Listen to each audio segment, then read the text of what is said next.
Hey guys, welcome back to my channel. सुबह के 8 बजे और मैं बस में हूँ।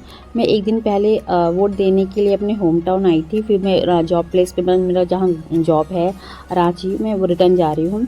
ये है पतरातू लेक, पतरातू रिजॉर्ट। मैं पहले भी वीडियो अपलोड की हूँ तो आप लोगों को दिखाई थी, आप लोगों को बताई थी। ये पतरातू रिजॉर्ट मेरे घर से 10 से 15 मिनट में रास्ते में पड़ता है। तो मैं रांची जाने का 2 रूट है, एक रामगढ़ होकर और एक पतरातू रिजॉर्ट होके। तो रामगढ़ जो होके मैं जाती हूँ ना, तो मेरे को 2 से 3 घंटे लग जाते हैं क्योंकि ट्रैफिक का बहुत प्रॉब्लम होता है।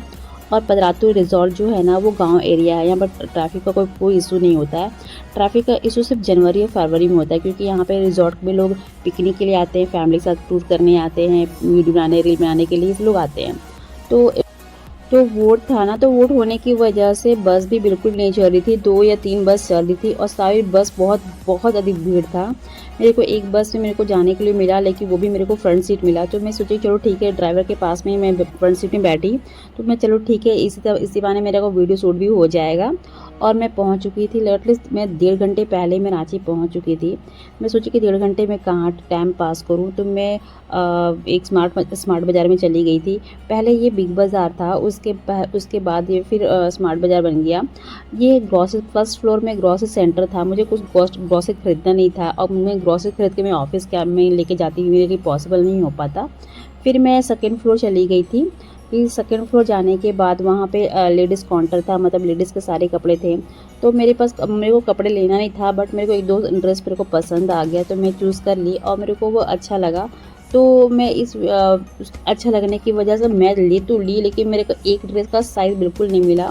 तो फिर मैं एक ही कपड़े ले पाई। मैंने येलो कलर का जो ड्रेस मेरे को पसंद बहुत आ रहा था, बट उसका साइज़ ही बिल्कुल नहीं मिला। मैं किसी से हेल्प भी ली कि एटलीस्ट मेरे को साइज़ वो दे दे, कि हाँ वो ताकि मैं ले सकूँ, बट मेरे को नहीं मिल पाया। और फिर जो सिलेक्शन हुआ, एक कपड़े में लेकर फिर मैं चली गई क्योंकि मेरे को टाइम स्पेंड भी करना था, 1.5 घंटे का टाइम था। फिर मैं एक कपड़े का मैं बिलिंग करवा ली और बिलिंग करवाने के बाद फिर मैं निकल चुकी थी, अपना रिटर्न ऑफिस जाने के लिए निकल चुकी थी। ये है एक्चुअली कांकेर एरिया, मतलब रांची का कांकेर एरिया है। यहाँ से मेरे ऑफिस का डिस्टेंस आधे घंटे लगते हैं, बट अगर ट्रैफिक होता है तो ट्रैफिक में 45 मिनट लगता है। अगर ट्रैफिक नहीं होता है तो आधा घंटा 20 मिनट में मैं पहुँच जाती हूँ। तो बस ये जो रास्ते है, ये रूट में धोनी का पुराना घर पड़ता है। और मैं ऑफिस पहुंच चुकी थी। मैं 3 दिन के बाद ऑफिस आई क्योंकि शनिवार, रविवार और सोमवार, ये 3 दिन मेरे ऑफ रहा और मैं ऑफिस आई।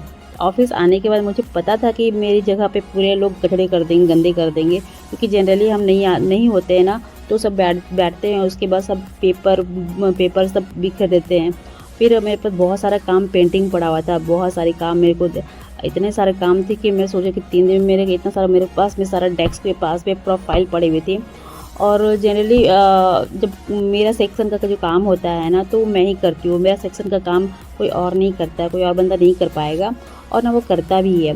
तो मैं बहुत इतनी थक चुकी थी कि मैं फिर कंप्यूटर ऑन की। उसके बाद मैं सुबह निकल चुकी थी। तो निकलने पे क्या हुआ ना कि मैं एकदम मतलब फ्रेशनेस फील नहीं होता। बस मैं नहा के और बस काजल लगा के फिर निकल चुकी थी।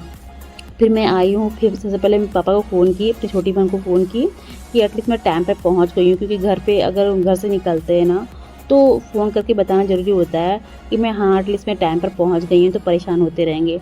और अभी मैं थोड़ा सा टचअप कर लेती हूँ फेस का। और क्या होता है ना कि फिर अगर मैं फेस में कुछ नहीं करती हूँ ना, तो लगेगा कि मैं सो कर अभी जस्ट उठ कर आई हूँ। तो मैं ये पाउच, जो मेकअप पाउच है, जो हमेशा की तरह मेरे पास में रहता है, तो मैं उससे मैं बस अपना फेस टचअप कर ली। और इतनी सारी फाइल पड़े हुए थे और प्लस काम पड़ा हुआ था, पूरा बिखरा पड़ा था। तो धीरे धीरे करके 1 बाय 1 करके मैं सारा काम कंप्लीट कर ली। ये है 2 रुपये का पेन। हर सरकारी ऑफिस में मैक्सिमम लोग यही पेन यूज़ करते हैं। तो बहुत लोग 2 रुपये का पेन यूज़ नहीं करते, बट हम लोग क्या किए, हम लोग 2 रुपये का पेन ही यूज़ करते हैं, क्योंकि हमेशा लिखना भी होता है ये, और बहुत कंटिन्यू लिखना होता है। तो 2 रुपये पेन बहुत ईजी पड़ता है हम लोग को लिखने के लिए। तो ये 2 रुपये का पेन होता है कि बस लिखो और फेंको। ये पेन है, इसलिए सबको यूज़ किए होंगे ये लिखो फेंको का पेन। और मेरे को जो काम था ना, मैं धीरे धीरे करके कंप्लीट कर रही हूँ। इतने काम थे कि मेरे को सोचना पड़ रहा था कि मैं कौन सा काम करूँ, कौन सा काम नहीं करूँ, क्योंकि 4 से मतलब लगभग 10 से 15 फाइल था मेरे पास में। अब मेरे को देखिए, मैं जो काम कर रही हूँ बिना देखे मैं टाइप भी कर लेती हूँ। तो ये जो कंप्यूटर में काम करते हैं तो मैक्सिमम लोग आजकल क्या होता है ना कि बिना देखे वो टाइप भी कर लेते हैं और अपना काम भी कर लेते हैं। तो मैं मेरे में ये हैबिट है कि मैं बिना कंप्यूटर देखे मैं टाइप कर लेती हूँ। तो मैं अब थक चुकी थी, बहुत ज़्यादा थक चुकी थी, क्योंकि मैं सुबह 6 बजे उठ के फिर सारा काम करके जल्दी से मैं निकली थी बस पे। और पूरा दिन जब मैं आती हूँ ना तो पूरा दिन हरासमेंट लगता है। तो ये लंच का टाइम, काम कंप्लीट होने के बाद में लंच का टाइम हो गया था, तो मैं सोचा चलो लंच कर लेती हूँ, मेरा काम सारा पेंडिंग ख़त्म हो चुका था। अब फ्री तो ये व्लॉग बस इतना ही, फिर नेक्स्ट वीडियो में आपसे मिलते हैं और अभी के लिए बाय, थैंक यू। फिर नेक्स्ट वीडियो में मिलते हैं आपसे, bye bye, thank you friends.